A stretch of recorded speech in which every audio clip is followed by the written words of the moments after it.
안녕하세요. 권호 목사입니다. 목마른 사슴 시내 물을 찾아해. 여러분, 이 찬양 아시죠? 저도 이 찬양 되게 좋아하는데, 이 찬양할 때마다 나는 무엇이 목마를까? 무엇을 찾고 있을까? 이런 생각해 봅니다. 여러분은 무엇 때문에 인생의 목이 마르세요? 그것을 어떻게 해결하고 계신가요? 오늘은 인생의 목마름을 해결하는 것에 대한 본문입니다.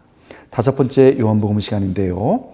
4장 7절부터 17절의 말씀을 통해 그 답을 찾아보겠습니다. 요한복음 4장 7절에서 17절. 사마리아 여자 한 사람이 물을 기르러 왔음에 예수께서 물을 좀 달라 하시니 이는 제자들이 먹을 것을 사러 그 동네에 들어갔음이러라.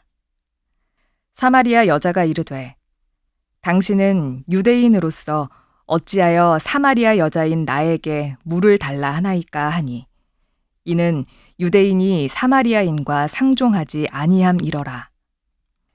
예수께서 대답하여 이르시되 내가 만일 하나님의 선물과 또 내게 물 좀 달라 하는 이가 누구인 줄 알았더라면 내가 그에게 구하였을 것이요 그가 생수를 내게 주었으리라. 여자가 이르되 주여 물 기를 그릇도 없고 이 우물은 깊은데 어디서 당신이 그 생수를 얻겠사옵나이까. 우리 조상 야곱이 이 우물을 우리에게 주셨고 또 여기서 자기와 자기 아들들과 짐승이 다 마셨는데 당신이 야곱보다 더 크니이까. 예수께서 대답하여 이르시되 이 물을 마시는 자마다 다시 목 마르려니와 내가 주는 물을 마시는 자는 영원히 목마르지 아니하리니 내가 주는 물을 마시는 자는 영원히 목마르지 아니하리니 내가 주는 물은 그 속에서 영생하도록 솟아나는 샘물이 되리라. 여자가 이르되 주여 그런 물을 내게 주사 목마르지도 않고 또 여기 물 기르러 오지도 않게 하옵소서. 이르시되 가서 내 남편을 불러오라. 여자가 대답하여 이르되 나는 남편이 없나이다. 예수께서 이르시되 내가 남편이 없다 하는 말이 옳도다. 예수님이 더위에 지쳐 긴 여행에 지쳐 우물가에 앉아있을 때 사마리아 한 여인이 다가옵니다. 그리고 이렇게 다가온 여인에게 우리가 아는 것처럼 예수님께서 물을 달라고 하며 말을 것입니다. 물의 목적이 있지 않고 대화의 목적이 있는 것이죠. 물을 좀 달라. 이 여인을 보시고 예수님은 말씀하십니다. 10절이죠. 내가 만일 하나님의 선물과 또 내게 물 좀 달라 하는 이가 누구인 줄 알았더라면 내가 그에게 구하였을 것이요 그가 생수를 내게 주었으리라. 그리고 예수님은 말씀을 이어가십니다. 이 물을 마시는 자마다 다시 목마르려거니와 내가 주는 물을 마시는 자는 영원히 목마르지 아니하리니 내가 주는 물은 그 속에서 영생하도록 솟아나는 샘물이 되리라. 사마리아 여인은 예수님의 모습을 보면서 범상치 않은 분이라는 것을 느꼈습니다. 그러면서 말합니다. 그런 물을 내게 주셔서 목마르지 않게 해 주십시오. 그리고 그래서 그 목마름이 해결돼서 물 길러 오지 않도록 더 이상 그렇게 물 길지 않는 삶 될 수 있도록 도와주세요.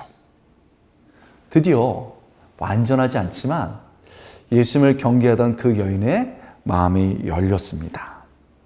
그때 그 마음의 문이 열리자 예수님은 전혀 여인이 예상하지 못했던 말씀을 하십니다. 가서 내 남편을 불러오라. 여자는 놀라면서 말합니다. 나는 남편이 없습니다. 남편이 없습니다. 나는 남편이 없나이다. 바로 그것이 그 여인의 목마름이었습니다. 그 누구도 나를 보호해 줄 수 없고 그 누구도 나를 사랑해 줄 수 없게 느꼈던 그 목마름이었던 것입니다. 여인은 갑자기 그의 내면으로 들어오셔서 그 여인의 목마름을 보셨던 예수님을 보며 당황합니다. 그래서 얼른 토픽을 바꿔서 예배에 대해서 문제를 들고 나옵니다. 그 여인은 말합니다. 이 산, 우리는 어디서 예배해야 됩니까? 이 산, 그린 심산에서 해야 됩니까? 아니면 저 산, 예루살렘에서 예배해야 됩니까? 장소를 묻는 여인에게 예수님께서는 장소가 아니고 예배의 대상이 누군지를 말씀해 주십니다. 아버지께 예배할 때가 이르리라. 그리고 그 아버지를 어떻게 예배해야 하는지를 알려주십니다. 하나님은 영이시니 예배하는 자가 영과 진리로 예배할지니라. 여인은 예수님의 가르침이 모든 것들을 뛰어넘고 본질을 말씀하신다는 것을 알고 느끼게 되었습니다. 그러면서 여인은 말합니다. 당신이 말한 모든 진리를 메시아가 오시면 더욱더 분명하게 말해줄 것입니다. 그때 예수님이 그 여인을 보십니다. 그리고 말씀하십니다. 내게 말하는 내가 그니라. 이 여인은 순간 깨닫습니다. 예수님이 자신을 찾아오셨습니다. 우연히 우물가에 계셨던 것이 아닙니다. 예수님이 자신을 생각하셨고 자신에게 다가오셨고 자신의 마음의 문을 열어주셨습니다. 자신을 이방인으로 여인으로 보지 않으십니다. 불길한 여인으로 보시지 않습니다. 예배자로 부르시고 예배자로 초청하시며 인정해 주셨습니다. 그렇게 그분이 찾아오신 겁니다. 이후 이 여인은 기쁨과 놀라움에 물동이를 던져두고 마을로 달려들어가 자신이 그리스도를 만났다고 증거합니다. 던져진 물동이는 그녀의 영적 해가를 보여줍니다. 사람들에게 외치는 그녀의 모습은 자신의 진정한 보호자요, 사랑할 수 있는 그분, 자신을 사랑하는 그분을 만났다는 것을 너무나도 보여주고 있는 것입니다. 여러분, 예수님께서 물으십니다. 너의 목마름이 무엇이냐? 그저 살아가고 아무렇지 않다고 말하지 마십시오. 예수님은 아십니다. 그리고 물으십니다. 아들아, 딸아, 너의 인생 무엇 때문에 그렇게 목마르냐? 예수님, 하나님은 영이시고 지금 이 자리에 함께 계십니다. 그 예수님 앞에 신령과 진정으로 나가 예배를 회복하면서 나의 진정한 보호자 그리고 나를 진짜 사랑하는 그 예수님을 만나 내 인생에 물동이 집어 던지고 하나님께 기쁘게 살아가는 하루 될 수 있게 주님의 이름으로 축복드립니다. 아멘.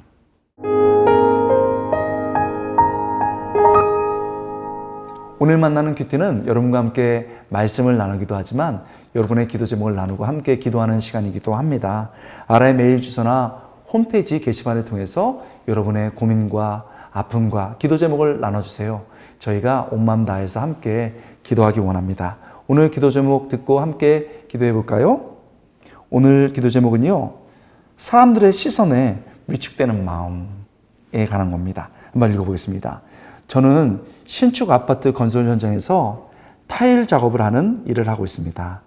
타일 작업을 하시는군요. 전공과는 다르지만 이 일이 적성에 잘 맞기도 하고요. 수입이나 근무 환경도 좋아서 직업에 대한 만족도가 아주 큰 편입니다. 그런데 건설 현장이라는 말만 듣고 편견을 가지는 사람들 때문에 마음에 시험이 될 때가 많습니다. 왜 좋은 대학에 나와서 그런 일을 하는 거냐? 취업이 안 돼서 이런 일을 하는 거냐? 이렇게 묻는데 그럴 때마다 제가 꼭 잘못된 길을 걷고 있는 것 같아요. 나름대로 갖고 있던 자부심과 사명감마저 무너지는 느낌입니다.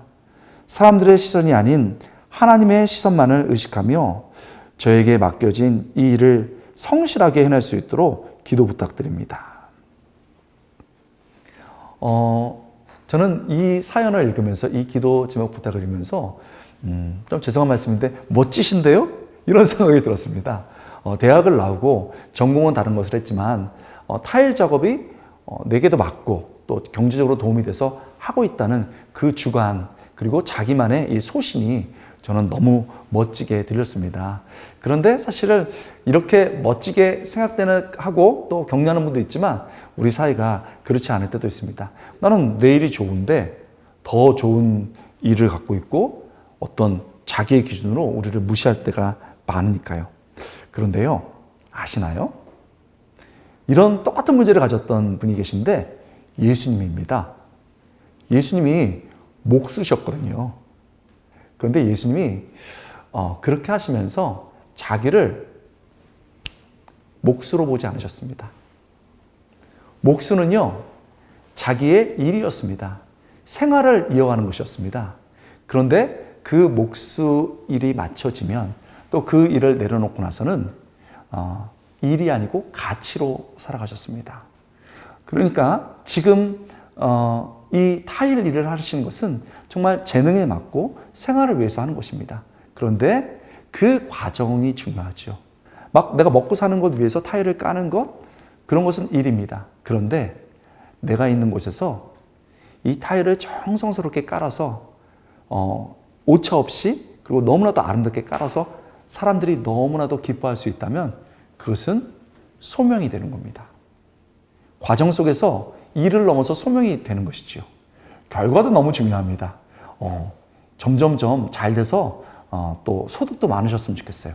그런데 많은 사람들이 그 일을 통해서 그냥 자기 잘 먹고 잘 사는 걸로 끝날 수 있습니다. 그런데 이렇게 번 돈을 가지고, 소득을 가지고 어렵고 힘든 사람을 돕는다면은 얼마나 놀라운 일이 될까요? 우리 예수님 목수셨지만 당당하셨습니다. 왜입니까? 소명이 있으셨기 때문에.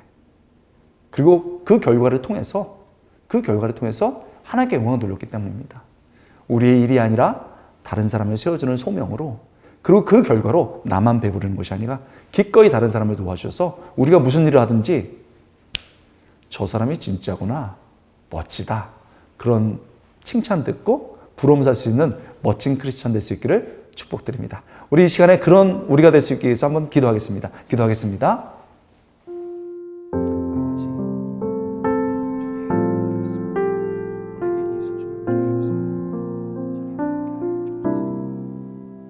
하나님, 노동은 거룩하고 우리에게 주신 일, 모든 것들이 소중합니다. 그 누가 일에, 직분에 순위를 매길 수 있고 평가할 수 있겠습니까? 하나님, 우리 주님도, 우리 하나님도 그런 분이 아니십니다. 내게 맡겨준 일 너무나도 소중하게 나가면서 최선을 다해서 해나갈 수 있도록 도와주시고, 그러나 일이 아니고 이 일을 통해서 다른 사람을 세우는 소명의 그 기쁨을 경험하게 하여 주시옵소서. 또한 노동의 대가로, 일의 대가로 얻은 그 소득을 가지고 우리 가족과 내 자신을 행복하게 살 뿐만 아니고 우리 예수님이 그렇도록 원하셨던 것처럼 다른 사람과 나누면서 멋지게 살아가는 인생 될 수 있도록 도와주옵소서. 아버지, 오늘도 일터에서 묵묵히 일하는 많은 분들이 있습니다. 우리가 차가운 시선, 판단하는 시선이 아니고 격려하는 시선, 그들을 귀히 보는 시선을 가지고 함께 멋지게 일해나가는 하나님의 크리스찬 될 수 있도록 도와주시옵소서. 감사드리고 예수님의 이름으로 간절히 기도드리옵나이다. 아멘.